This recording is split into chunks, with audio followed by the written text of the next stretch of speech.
Hello, I'm Dr. Maria Grandi, and I'm a physician at Student Health Services here at Brock University with a special interest in mental health.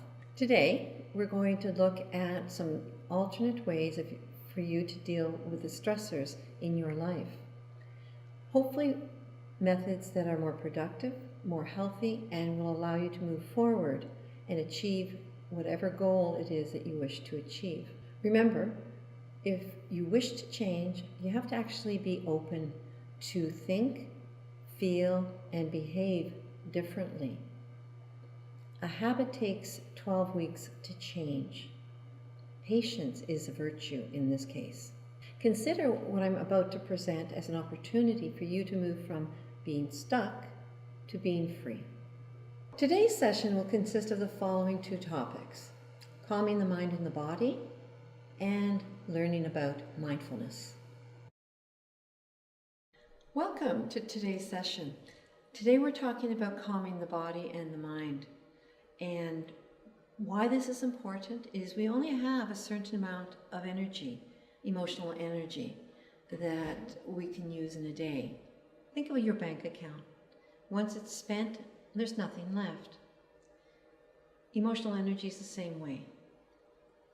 Conserving your energy emotionally will help you deal with a lot more of the difficulties in your life.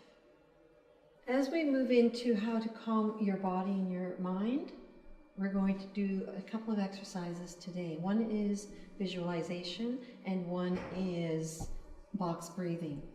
Has anyone heard of box breathing before? Yes? Yeah. Well, 3 of you have. Do you mind if I review it with you and we'll see how your technique is the same or different from mine? All right. So basically box breathing requires that you have a rectangle.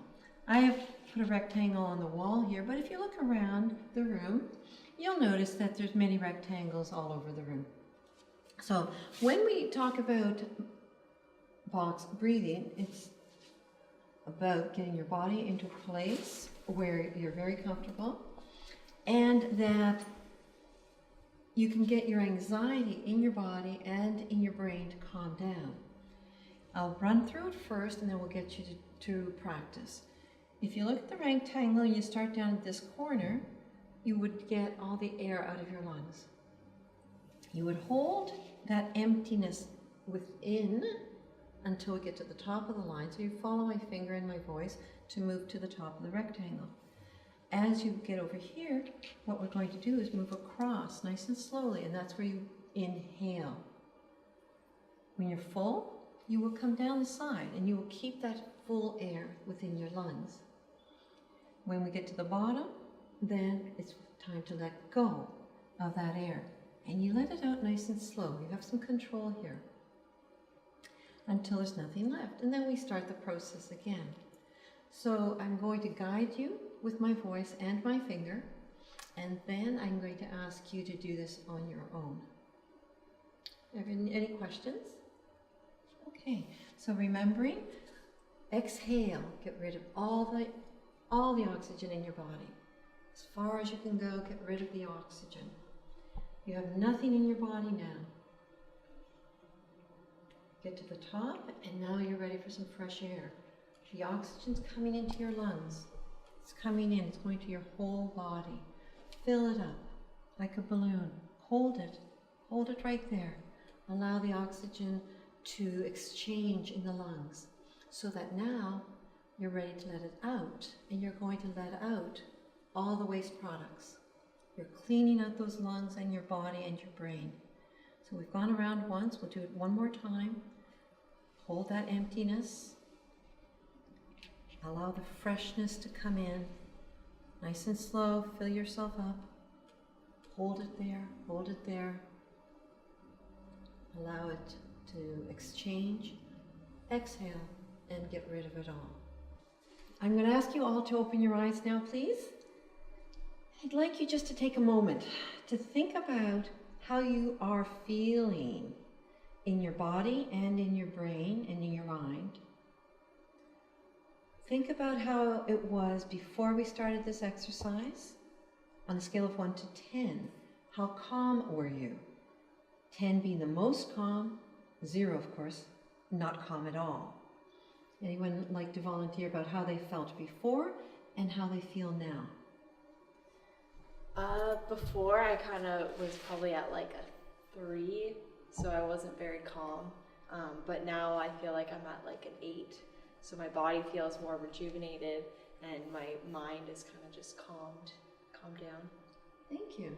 Anyone else? Yeah, I felt like, sorry, I was at like around a 3, like I had a lot of different thoughts going through my mind just from like this morning and everything, and then after breathing I feel probably like a 7, just a lot more relaxed and not as many thoughts. Mm-hmm. I'd agree, I was around a 3 or a 4, and now after like an 8 or a 9, just more relaxed after the breathing exercise. Amazing, isn't it? It's amazing what we can do by ourselves with no equipment, with no props, what we can do to help ourselves. Thank you very much. As we move into the last exercise of this session, visualization, I'm just going to give a little intro to the uses of visualization, and then we'll do an actual practice. Visualization, I think someone had said they had done it before, is that correct? Yeah. How would you use your visualization, Rebecca? I'm not good at explaining things. Give it a go. There's no correct answer. It's truly, really what your experience is. Just to use like my senses of visualizing something. I can't, I'm sorry. Okay, let me help you, baby. Okay. All right, you can tell me if I've captured perhaps what you may be feeling. Visualization is a technique that you can use to bring you a place where you have no ability to get to, but you need to get away from where you are. Does that make sense? Yeah. So you're somewhere and it's not where you want to be. You're not dealing with whatever it is, an argument with your mom, your dad, your boyfriend, girlfriend, doesn't matter. And you just need a moment to gather your strength, to gather your energy, to gather your feelings, and be able to re-enter and deal with that situation that isn't going the way you'd like it to go. I'm going to read you a small passage, and I'm going to ask you to assume your strong, supported breathing position, please. Again, this helps you in using your senses. So as you listen to what I say, you make the picture in your head come to life. And then I'm going to ask you about that picture and about some of the things that you put into it to make it come to life. Everybody ready? Perfect. If you would close your eyes, please. During times of fear and panic, it can be helpful to conjure up a special place that you know will interrupt your train of thought. Imagine that you are in a place that you recall deeply and fully. Think about the people that are there. Think about the sense of sound, of touch, of taste, of temperature. Think about all the elements of this place that is a safe place for you to go. Think about the elements that make it so special for you. It's your special place.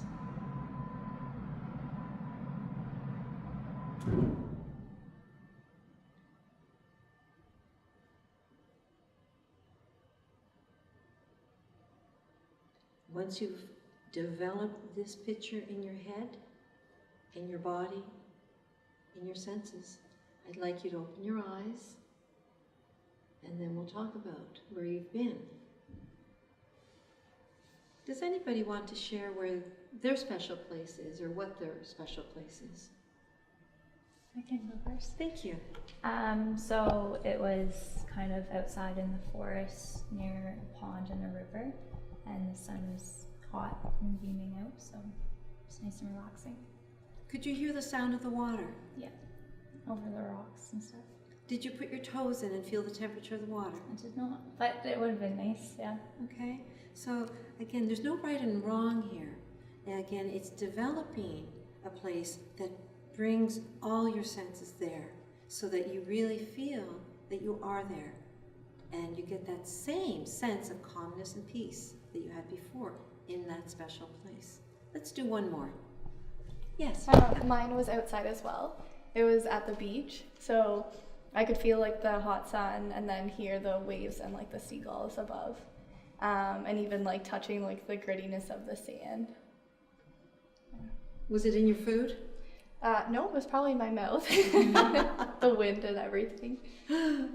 Is there anything you would like to add from your experience? Mine was also outside. It was at like our family cottage, so it was kind of similar how I could feel the hot summer sun and could hear the boats driving by, and it's just really relaxing to think about. Okay, so it's very interesting. All three of you were outside.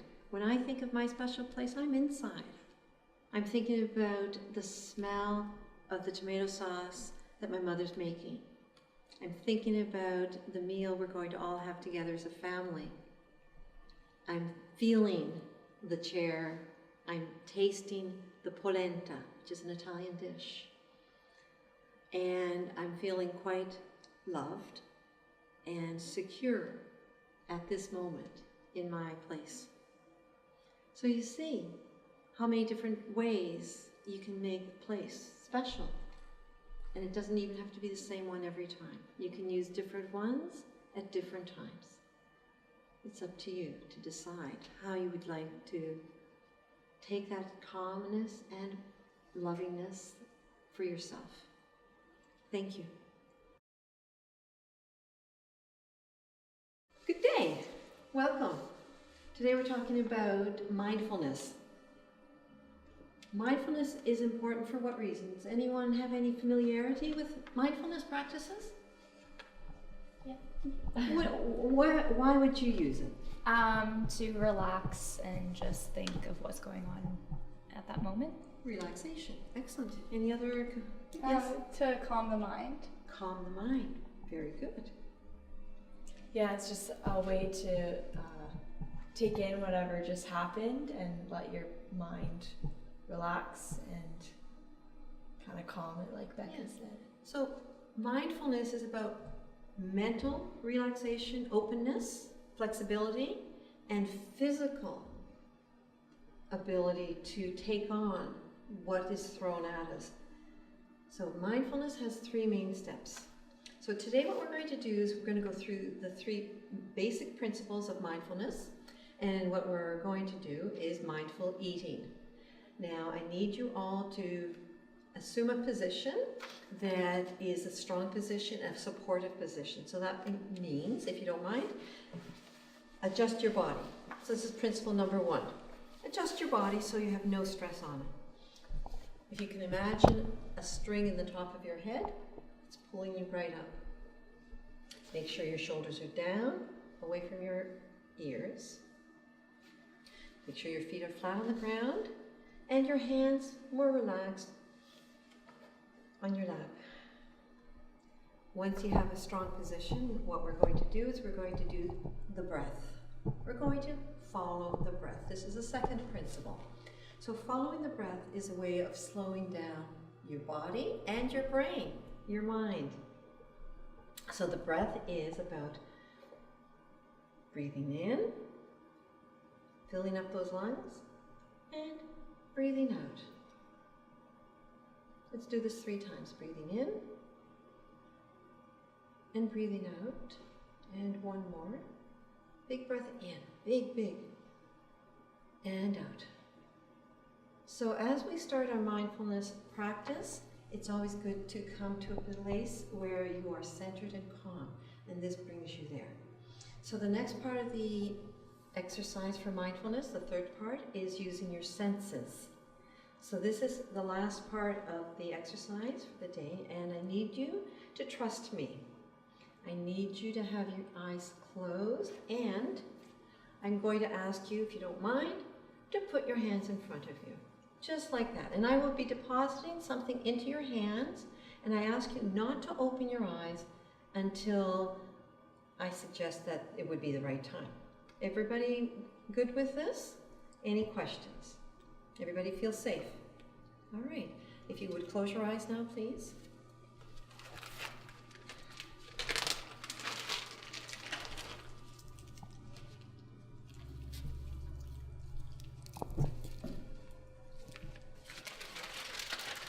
With your eyes closed and the object in your hand, I would like you to explore what it is in your hand.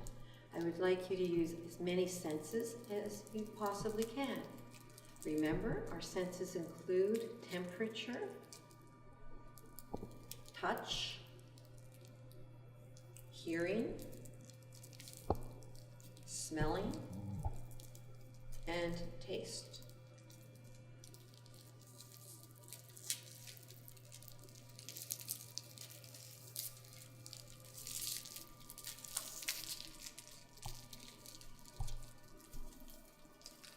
Now, I'm going to ask you to open your eyes. And you can, now you've added vision to your senses. And now you can look at what you thought you may have understood this was prior to having the additional sense. Next, I'd like you to hold the item. Make sure you understand what it is. And put it in your mouth. Now, the part about putting in your mouth is there's many ways of doing this. Do it the way you feel most comfortable and explore the item as many ways as you can in your mouth.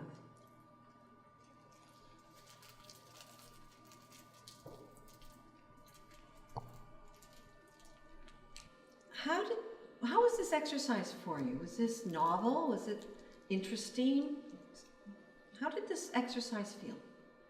It really makes you kind of think about something that's as simple as like a little candy, because it's not like every time you pick up, you eat a candy, you think about the texture of it and the way it sounds in the wrapper, and then the way it feels. So it really makes you kind of tear it down into smaller pieces. Anyone else? Yeah, just it makes you think about the smaller pieces, like the using all your senses, what it sounds like, the wrapper. And then I could feel there was like a little divot in the candy, and then when I put it in my mouth, I could feel that too. So it just kind of. So you were really able to explore the shape. Yeah. I feel like with a lot of the senses, you recognize things through your eyes, so you know for sure that it is through sight. But using the other senses, I found out what it was before opening my eyes and actually looking at the object. It's amazing, isn't it? The amount of information. And if you look at your wrappers, you'll probably see that, you know, how the gradation of colors, that it's foil, that on the inside it's a different color. So as you explore and become mindful of the candy, as you said, did the candy take on a new dimension? Was it perhaps a better candy than if you just picked it out of a bowl and shoved it in your mouth? Did it make a difference doing this exercise? Yeah, it made a difference. I think because you could like taste it more. I know that sounds weird, but yeah. So you had a fuller experience of this. And in general, it sounds as though all of you had a very positive experience doing this. And that's basically the goal of mindfulness. And you can do this with eating, with walking, with almost anything you do. In your relationships, again, a very healthy thing to be mindful. So in summary then, mindfulness is really about taking charge of your own experiences, of your own life. And you know now the 3 steps. 1, to follow your breath, to slow down. 2, to get a position of strength, a position of posture, a position of strength, and a position of comfort. And lastly, to stay aware and attuned to all your senses so that you get the full experience. Thank you very much for coming. Have a great day.